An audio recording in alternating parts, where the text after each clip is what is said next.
Assalamualaikum warahmatullahi wabarakatuh. Bertemu lagi dengan saya Ahmad Burhan Farid, biasa disebut dengan Pak Burhan. Pertama-tama marilah kita puji syukur kehadirat Allah Subhanahu wa taala. Bersama-sama kita mengucapkan alhamdulillahirabbil alamin. Semoga kita semuanya dalam lindungan Allah, dijauhkan dari virus corona dan penyakit yang lainnya yang bisa mengganggu aktivitas kita, aktivitas ibadah kita. Amin Allahumma amin. Salawat salam kita sampaikan kepada Nabi Muhammad sallallahu alaihi wasallam. Semoga kita semuanya mendapatkan syafaatul uzma besok dari kiamat. Amin Allahumma amin. Bapak Ibu yang berbahagia, izinkan kami sedikit memberikan motivasi atau inspirasi terkait dengan strategi fundraising. Strategi fundraising merupakan sebuah strategi penghimpunan dana agar sebuah lembaga pelayanan manusia dapat menjalankan aktivitas dan program kegiatannya. Maka dari itu dana selalu menjadi salah satu faktor utama keberhasilan sebuah program. Saya ulangi lagi, dana, D-A-D-N-A-N-A. Dana selalu menjadi salah satu faktor utama keberhasilan sebuah program. Sehingga strategi penggalangan dana menjadi salah satu bagian penting dalam sebuah lembaga atau organisasi pelayanan manusia yang lain. Dengan menggunakan strategi, diharapkan lembaga dapat menjaga keberlanjutan penggalangan dana yang pada akhirnya bisa membantu sesama dengan cepat, tepat, dan berkesinambungan. Pada kesempatan kali ini kita akan memberikan sedikit terkait strategi yang cepat, tepat, dan tidak membosankan, tentu menghasilkan fundraising yang besar. Fundraising adalah penggalangan dana maupun sumber daya yang lainnya yang dilakukan seseorang maupun tim agar program yang direncanakan bisa terlaksana dengan baik dan tepat. Contoh kecilnya begini Bapak Ibu. Jadi kita mempunyai program tapi tidak ada anggarannya. Kita mempunyai sebuah kegiatan tapi tidak ada dananya.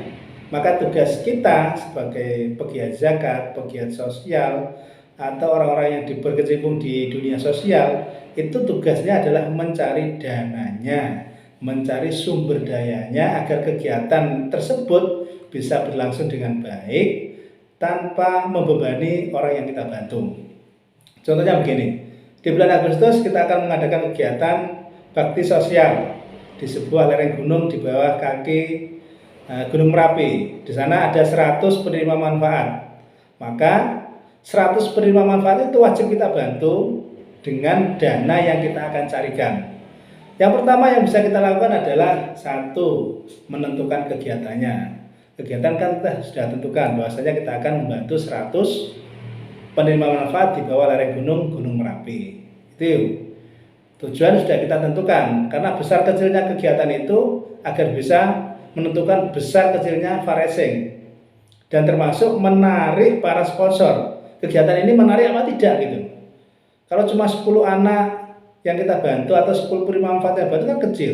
Kalau 100, 1000, bahkan 10.000 yang kita bantu, maka akan menarik semakin banyak sponsor yang bisa kita guide atau bisa kita komunikasikan. Semakin banyak yang bisa kita komunikasikan.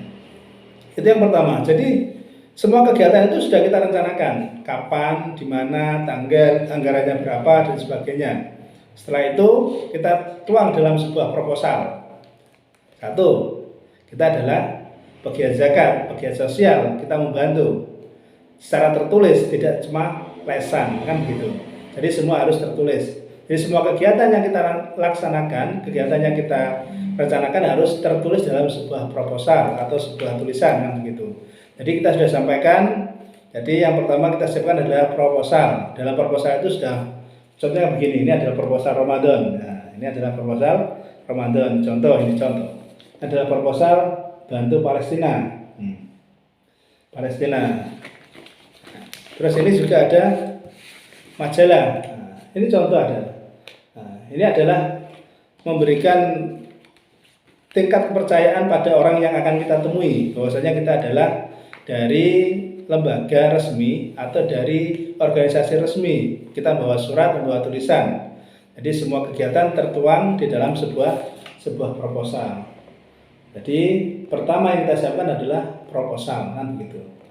Terus yang kedua, setelah kita berikan proposalnya, kita harus tahu dulu. Jadi semua kegiatan kita pahami dulu sebuah proposal. Di dalam proposal ini kapan, di mana, berapa anggarannya, dan sebagainya. Setelah kita siapkan proposalnya, kita identifikasi. Identifikasi adalah memilih yang kita tuju. Kita komunikasikan kepada siapa. Contoh proposal Palestina, ya kita komunikasikan kepada orang-orang yang paham betul tentang Palestina, kan gitu tuh. Mohon maaf, kita proposal Palestina kita sampaikan kepada tukang becak, mohon maaf lah ya, kepada tambal ban, kan nggak masuk kan begitu. Di samping nggak masuk kan beda.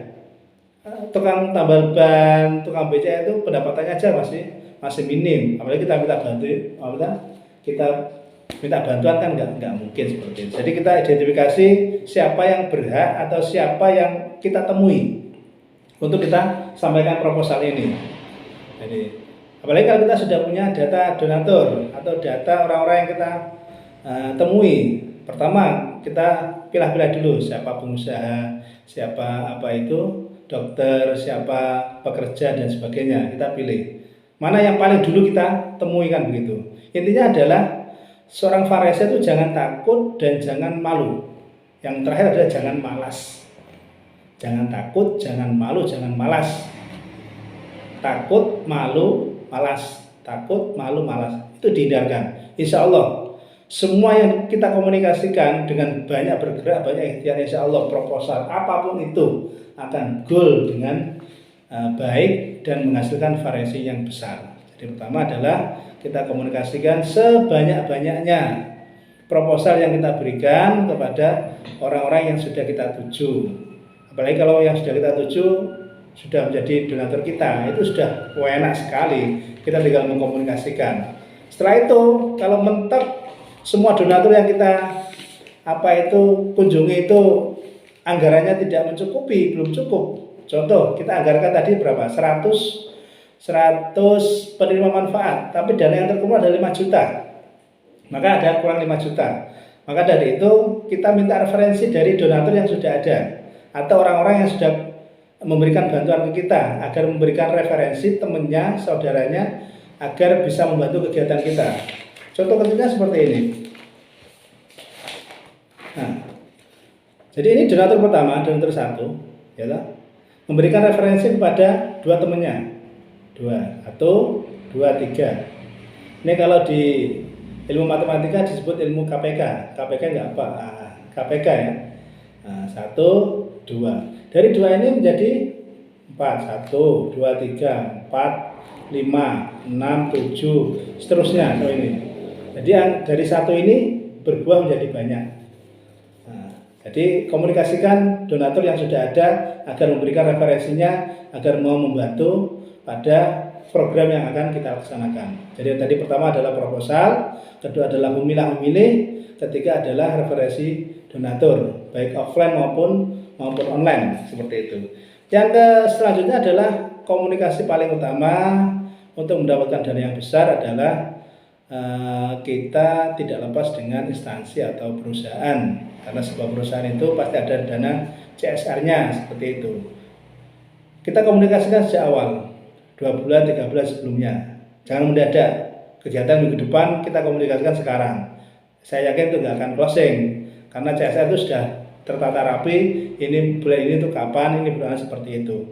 Ketika CSR atau instansi itu tertarik, insya Allah akan bantu.